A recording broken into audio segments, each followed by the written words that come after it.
Hi అండి, నమస్తే. Welcome back to Sudha's kitchen. ఈ వీడియోలో మనం గోధుమ పిండి బెల్లంతో చాలా హెల్దీ అయిన స్వీట్ రెసిపీని చూడబోతున్నాం. దీన్ని మనం పండగలప్పుడు కానీ, లేదా పిల్లలకి ఈవినింగ్ టైంలో కానీ, లేదంటే ఎవరన్నా గెస్ట్లు ఇంటికి వచ్చినప్పుడు కూడా చేసి పెట్టవచ్చు. దీనికోసం మనం ముందుగా 1 కప్పు బెల్లాన్ని వేసుకొని, ఇందులోనే ఆ 1 కప్పుతో 2 కప్పుల నీళ్ళని వేసుకొని కరిగించుకోవాలి. ఇందులోనే యాలకుల పొడి కూడా వేసుకోవాలి. ఫ్లేవర్ ఇష్టం లేని వాళ్ళు యాలకుల్ని స్కిప్ చేసేయచ్చు.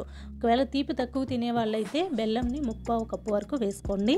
ఇలా ఇది కరిగిన తర్వాత దీన్ని పక్కన పెట్టేసుకోవాలి. దీన్ని పాకం అయితే పట్టాల్సిన అవసరం లేదు.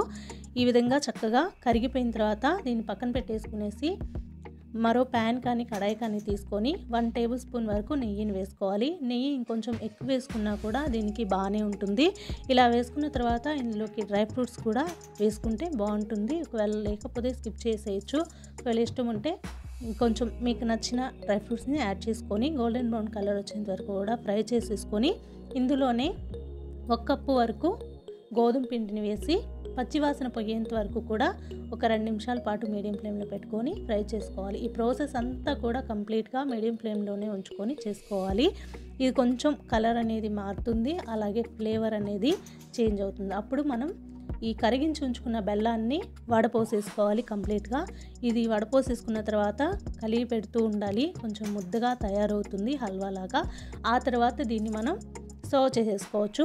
మనం డైరెక్ట్గా అన్నా సర్వ్ చేసేసుకోవచ్చు, లేదంటే దీన్ని ఈ విధంగా మనం ఒక ప్లేట్కి నెయ్యి రాసుకొని దానికి ఈ మనం తయారు చేసుకున్న హల్వాని చక్కగా స్ప్రెడ్ చేసుకొని పీసెస్లా కట్ చేసుకొని కూడా సర్వ్ చేసుకోవచ్చు.